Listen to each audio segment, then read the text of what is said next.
Oi, eu sou o Maxon. O programa de hoje é mais uma homenagem à franquia Resident Evil, que completou 25 anos recentemente, mas vai ser um tanto diferente, né? Eu pensei em fazer um catadão sobre a franquia toda, e passando jogo a jogo, falar dos pontos importantes, relevantes para os videogames e tal, mas eu escolhi partir para um caminho mais particular e falar de algo meu, da minha própria história com Resident Evil. É algo que eu tenho falado tanto já há bastante tempo, lá com a Monique no Resident Evil Database, grande amiga Monique Alves, que está nesse trabalho de propagar a palavra de Resident Evil já há tantos anos. Particularmente falando, é o meu lugar favorito para ler informações sobre a franquia. E eu tenho essa honra de ter participado lá em vídeos e também em podcasts. E recentemente a gente gravou um podcast sobre o Shinji Mikami, de uma espécie de documentário, uma entrevista documentário sobre a carreira dele, num canal chamado Archipel, que lá dentro tem o Toku Toku TV, né, que é uma série maravilhosa com não só com desenvolvedores japoneses de jogos, mas também com artistas japoneses, né, seja de mangá, de filme, novela, de música. Vale muito a pena dar uma olhada nesse canal. Vou colocar o link aqui na descrição do vídeo e também vou colocar o link para esse podcast específico do Shinji Mikami que eu gravei com ela. Então a minha história particular com Resident Evil, que é a minha franquia favorita, minha franquia número 1 do coração, é que eu mudei depois do primeiro contato com a série. Eu lembro perfeitamente quando eu estava com dinheiro, minha mãe tinha me dado dinheiro, eu tinha cerca de 11 anos, para ir jogar na locadora. Era um hábito muito comum quando você não tinha um videogame, não tinha um jogo, você ia até uma locadora para jogar aquela novidade. Né? Eu joguei muito Neo Geo em locadora, Sega Saturn em locadora. Então existia a cultura do fliperama e a cultura de locadora também. Eu tinha a sorte de, no bairro onde eu morava, existir os dois, então eu frequentava ambos. Inclusive tinha um fliperama dentro da locadora. E aí eu tava ali para experimentar o Super Mario 64. Tava louco para jogar e tal, e aí eu tava esperando para jogar. Tinha um outro menino jogando na minha frente, tava sentado olhando, e aí um cara do lado colocou Resident Evil pra tocar. E aí quando eu vi aquela abertura em FMV, eu fiquei assim, em choque.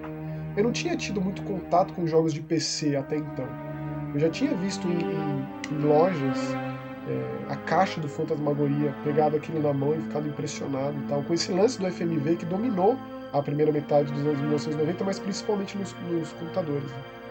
E aí quando eu vi aquilo, fiquei muito chocado, muito impressionado. Eu já era bastante apaixonado por terror, quando eu tinha essa idade, quando eu era moleque.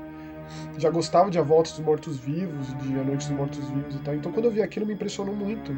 E os gráficos também foram muito, muito impressionantes, né? Essa coisa do pré-renderizado, dos cenários não serem processados em tempo real pelo console, deixava tudo muito impressionante. Então você tinha aquele salto de geração absurdo dos 16 para os 32 bits, né? Do pixel art para os polígonos, aquele começo do 3D. Era uma maneira de você tapear, entre aspas, essas precariedades tecnológicas. Ou então, como o Shinji Mikami diz nesse documentário, e eu vou mesclar as duas coisas, a Capcom não tinha conhecimento de 3D. Então eles souberam burlar certas coisas para facilitar o trabalho deles. E impressionava mesmo assim. Os modelos gerados em tempo real, os modelos 3D dos personagens e dos monstros, o cenário pré-renderizado, e você tem aquele tempo de loading entre as câmeras.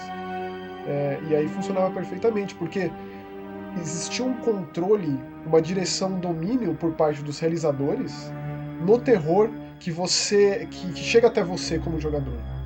E o posicionamento das câmeras dizia muito a respeito disso. Era mais um susto para você do que pro personagem ali na cena. Então, muitas vezes você se pegava de sopetão com uma virada de esquina, a Jill cara a cara com o zumbi, mas você jogador não, por conta da perspectiva de câmera. E aí é um outro tipo de direção, né? Que diz muito mais respeito ao cinema de terror, ou até mesmo aos quadrinhos, ou à foto, onde você coloca a câmera é basicamente uma fotografia daquele momento, e aí você tem que escolher isso muito bem, pontuar isso direitinho, para causar esse pânico.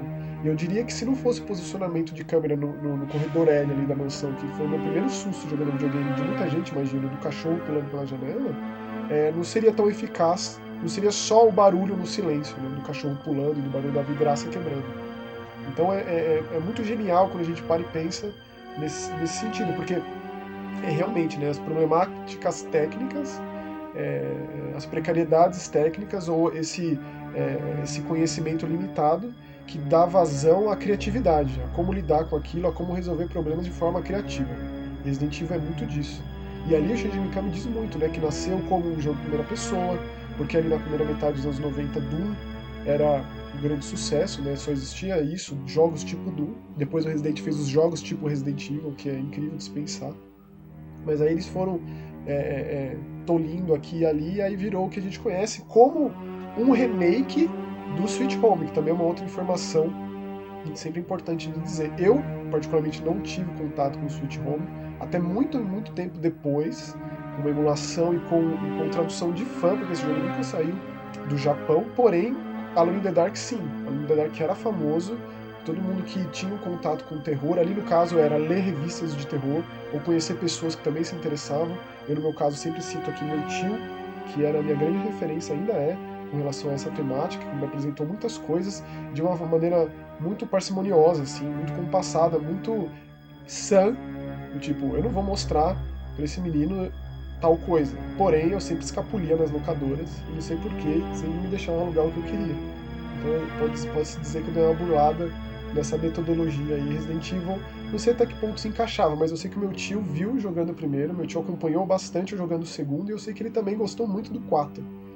Tanto que eu emprestei pra ele meu jogo, o Resident Evil 4, ele jogou bastante. Ele jogou na época quando o Resident 4 saiu. Ele chamou a atenção de muita gente, mesmo que não interessados em videogame de terror, né, ou no gênero em si. Então tem muitas histórias maravilhosas com relação a essa franquia, que está comigo até hoje, 25 anos depois. Não vejo a hora de jogar o Resident Evil Village. Para mim é surreal pensar que a franquia continua se atualizando, continua se mantendo interessante, pelo bem ou pelo mal, fale de Resident Evil, como acontece em casos esporádicos, como foi ali no caso de Resident Evil 6, foi bastante polarizado, mas mais pro negativo, né? Agora que a coisa assenta, que a gente tem tempo de olhar para trás, consegue analisar todas as problemáticas. Mas a minha história com Resident Evil, de quando eu era moleque, foi assim, chocou, me mudou. Eu só conseguia pensar naquele jogo, eu acompanhava assiduamente as revistas pela continuação, pelas novidades, e aí teve aquela virada, né? O Resident Evil foi jogado no lixo, e de repente tinham novas imagens, né? Quem que é essa mulher nova? Cadê aquela mulher com roupa vermelha? Por que a delegacia tá diferente? E coisas do tipo. Então foi legal ali na época acompanhar tudo isso pelas revistas.